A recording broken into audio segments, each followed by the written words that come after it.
Das sind deine 48 Stunden in Dubai, wenn du nicht viel Zeit hast und auf dein Budget achten willst.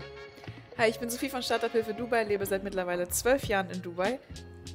Ich bin Karim, habe einheimische Familie und gemeinsam helfen wir deutschsprachigen Menschen bei der Auswanderung, Firmengründung hier in Dubai. Und heute haben wir mal ein Thema, was wir das zweite Mal aufnehmen. Ja, Müssen wir aber ehrlich- diesmal in einer noch schöneren Ecke. Und mit besserem Ton. Man sieht das gelbe Sofa gar nicht. Ja, stimmt. Aber einfach mal so ein Thema, weil nicht jeder kann irgendwie 2 Wochen Dubai machen. Deswegen haben wir gedacht, okay, was sind so die Sachen, Must-see. die must ziehen innerhalb von 48 Stunden. Natürlich, man kann sich darüber streiten, was man noch dazu nehmen sollte, aber das sind so die Sachen, darüber spricht jeder in Dubai. Wir haben auf jeden Fall versucht, Kultur mit reinzunehmen und auch Touristenspots, also dass ihr so ein bisschen das Beste aus beiden Welten habt. Und ich würde sagen, wir fangen direkt mal mit dem Morgen an. Also, ihr seid nun gelandet. Natürlich geht es für euch jetzt erstmal ins Hotel. Legt eure Koffer erstmal ab, entspannt euch kurz. Und dann würden wir euch aber empfehlen, morgens direkt zum Burj Khalifa zu fahren. Warum? Einfach aus dem Grund, dass es erstens sehr leer sein wird, besonders wenn ihr unter der Woche fahrt. Klar, jetzt nicht sehr leer, ihr werdet jetzt nicht die Einzigen sein, aber es ist auf jeden Fall nochmal was ganz anderes, als wenn ihr am Wochenende und abends hinfahrt. Und der zweite Punkt, ihr habt verschiedene Ticketmöglichkeiten und jetzt zum Thema Geld sparen, wenn ihr in Dubai seid. In diesen Ticketmöglichkeiten kommt auch zum Beispiel es auf die Uhrzeit an oder auf die Uhrzeit, ja. Die Uhrzeit und die Tag. Also es ist so zum Beispiel, wenn ihr am Wochenende fahrt, würde es teuer werden als jetzt nicht am Wochenende. Und dann habt ihr natürlich auch die Möglichkeit, ihr müsst nicht bis ganz nach oben fahren. Das ist, glaube ich, auch etwas, was viele Leute gar nicht wissen. Ja. Burj Khalifa at the top, das ist das Nonplusultra, das ist auch wirklich teuer. Und wie wir eigentlich auch immer sagen, eigentlich nicht unbedingt notwendig. Ich sage zum Beispiel immer ganz gerne, man sieht eigentlich mehr, wenn man nicht bis ganz oben hinfährt, sondern zur Mitte. Weil wenn ihr ganz oben seid, es kommt nämlich auch sehr stark aufs Wetter an. Das ist nämlich auch nochmal so eine Sache. Wenn es neblig ist, dann habt ihr das Geld eigentlich verschwendet. Vielleicht nochmal zum Verständnis. Die Höhe, die Sophie meint, ist, so, ich glaube, der 124. Stock, 123, 124. Und dann könnt ihr irgendwie nochmal hoch auf 145. Da ist dann nochmal ein Restaurant und das höchste Restaurant der Welt. Irgendwie Und sowas. goldener Kaffee und Genau, sowas. aber wie gesagt, ihr habt nicht so viel Zeit. Ihr habt es gemacht. Wunderbar. Burj Khalifa abgehakt. So, das heißt, ihr wart jetzt da. Was schätzt du, Sophie? Eine Stunde reicht, oder? Burj Khalifa, ich eine glaub Stunde schon. reicht.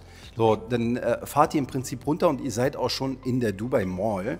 Und hier in der Dubai Mall könnt ihr auf jeden Fall 3, 4, 5 Stunden locker verbringen. Das Schöne ist, ihr könnt hier essen. Und zwar habt ihr jede Menge Auswahl. Ihr habt günstige Sachen, ihr habt richtig teure Restaurants, aber ihr habt auch den günstigen Food Court, wo ihr gut essen könnt. Ihr könnt euch das größte Indoor-Aquarium der Welt anschauen. Ihr könnt aber auch Schlittschuh fahren gehen. Ja. Das heißt, wenn ihr darauf Bock habt, ihr könnt im Prinzip mit der Dubai Mall mehrere Sachen in einem verbinden. Sie ist kostenlos, es sei denn, ihr geht shoppen und keine Ahnung was machen.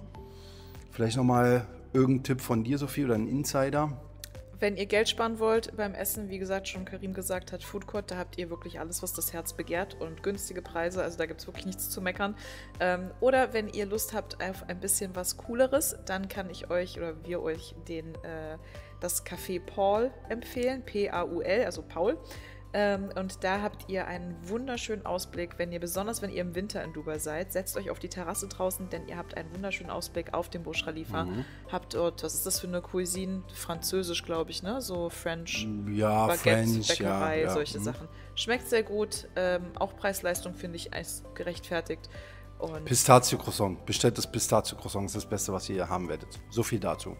so, nachdem ihr nun eure Zeit in der Dubai Mall verbracht habt, geht es jetzt Richtung Natur. Denn was gibt es Schöneres, als den Tag zu beenden mit einer Wüstensafari?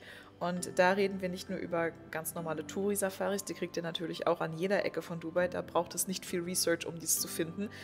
Viel mit Bauchtanz, viel mit Feuerspuckern, wo du auch gestern meintest, dass das Also auch irgendwie wir sehr haben weit weg von der Kultur ist. Wir haben niemanden in der Familie oder im Freundeskreis, der sowas macht. Also es ist nicht üblich in unserer Kultur, dass man Feuer spuckt. Oder sich im Kreis dreht oder sowas. Ja, genau. Also das auf jeden Fall dazu. Aber wir haben Kontakte zu wirklich tollen, individuell geführten Wüstentouren.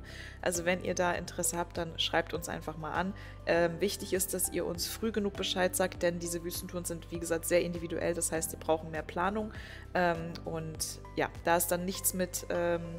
wie heißt es, mit Bauchtanz und so weiter und lauter Touris. Das ist dann wirklich nur für euch in einer kleinen Gruppe und unterm Sternenhimmel. Super schön. Also erster Tag quasi wunderbar abgeklungen. Ja? Sonnenuntergang, Wüste, wunderschön. Und dann könnt ihr schön schlafen gehen. Und Im dann Hotel. Geht's im Hotel, nicht in der Wüste. Gibt's auch, Könnt ihr aber auch machen. müsst ihr aber nicht. So, und dann geht's zum Tag Nummer 2. So, dann seid ihr natürlich in Dubai, also müsst ihr natürlich eine Sache machen. Ihr müsst an den Strand. Hier teilen sich unsere Ansichten so ein bisschen. Wobei, als Touri sage ich, wenn du nicht viel Zeit hast, geh zum GBR-Strand. Das ist quasi Jumeirah Beach Resort. Das ist quasi vor Marina. Sehr Touri-lastig. Ne? Ihr habt viele Restaurants, viele Cafés und so. Strand finde ich jetzt suboptimal. Wir haben aber noch eine zweite Alternative. Und dazu haben wir auch schon ein super, richtig tolles Video gemacht, wie all unsere Videos eigentlich. Und zwar das Video zum Kite Beach, wo wir euch mitgenommen haben zum berühmtesten Strand von Dubai und zum beliebtesten Strand von Dubai.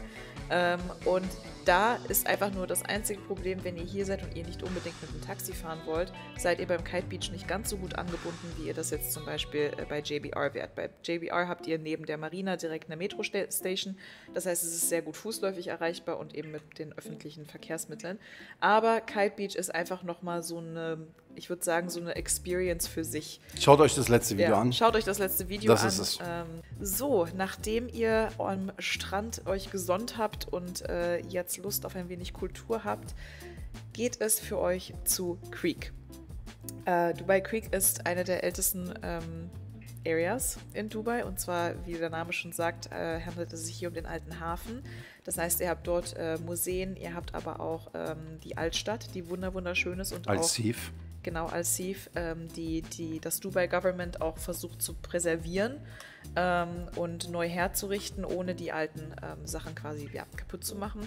Und da haben wir auch, wenn ihr in Al-Seef seid, schaut unbedingt mal in einem unserer aber in den älteren Videos, du kannst es ja mal hier unten verlinken, vorbei. Und zwar haben wir dort ein Interview mit einer sehr, sehr guten Freundin von mir, Elham. Und Elham besitzt einen Teppichladen in Dubai und hat sich quasi, sie ist Emirati, also Local-Frau. Und ich habe mit ihr ein ganz langes Gespräch geführt über die Kultur, über alles, was euch so interessieren könnte. Sehr intim, sehr, sehr gut. Und sie hat sich damals von ihrem Bankkauffrau sein abgeseilt und hat ihre Passion zum Beruf gemacht und lehrt jetzt das traditionelle Teppichweben. Also da auf jeden Fall mal vorbeischauen, und ihr könnt natürlich auch Bootsfahrten machen in Al-Seef in Creek. Also es ist allgemein eine wirklich sehr, sehr schöne und besuchenswerte Gegend. Definitiv. So, dann habt ihr sozusagen das kulturelle Dubai nochmal ein bisschen erlebt. Es neigt sich langsam, der Tag neigt sich dem Ende.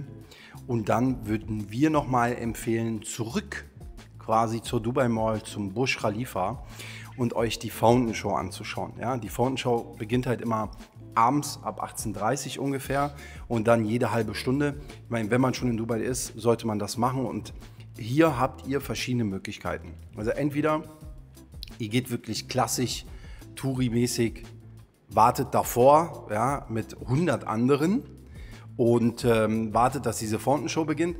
Oder ihr geht in eines der Restaurants. Mein Favorit hier ist definitiv das Amaya. Das Amaya ist so Shisha, sehr, sehr gutes Essen und ein bisschen edler. Aber wenn ihr es schafft, einen Platz auf der Terrasse zu bekommen, dann habt ihr einen wunderbaren Blick auf die Fountain Show, auf den Burj Khalifa, auf die Lichtshow, hast du nicht gesehen.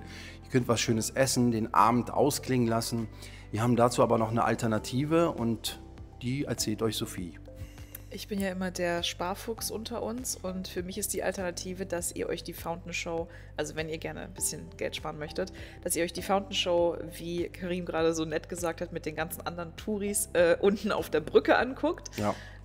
Und dann mal einmal über die Brücke drüber geht zum Souk al-Bahar. Das ist auf der anderen Seite. Den kennen auch. Es ist ein ganz schöner Touristenzug. Also auch ganz kurzer Nebensatz von uns hier. Bitte kauft dort nichts, weil ihr denkt, es ist günstig. Es ist nicht günstig. Das ist wirklich alles, was sie euch dort verhandeln, ist trotzdem noch zu viel. Okay, ja. Es ist ein Touristenspot, aber wenn ihr in diesen Souk al-Bahar reingeht und dann nach oben in die erste Etage fahrt, dort habt ihr ganz, ganz viele Cafés, die quasi auf der anderen Seite vom Burj Khalifa liegen, also auf der anderen Seite der Dubai Mall und den Blick von hinten an den Burj Khalifa haben. Und da gibt es auch wunderschöne Restaurants, Cafés, die den Blick darauf haben, die wesentlich günstiger sind und auch einfach ein bisschen ruhiger gelegen sind. Genau.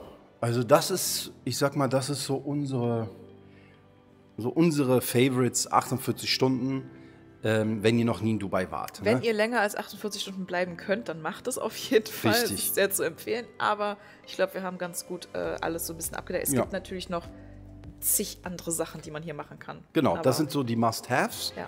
Und ansonsten, vielleicht nochmal wichtig, wenn ihr plant, auszuwandern, eine Firma zu gründen, dann meldet euch bei uns. Ja? Den Link findet ihr in der Videobeschreibung. Ansonsten kommentiert gerne mal, wie würdet ihr diese 48 Stunden gestalten? Das würde uns mal interessieren. Ansonsten abonniert, aktiviert die Glocke bitte, kommentiert, liked das Video. Und was gibt es noch zu sagen? Folgt uns auf Instagram.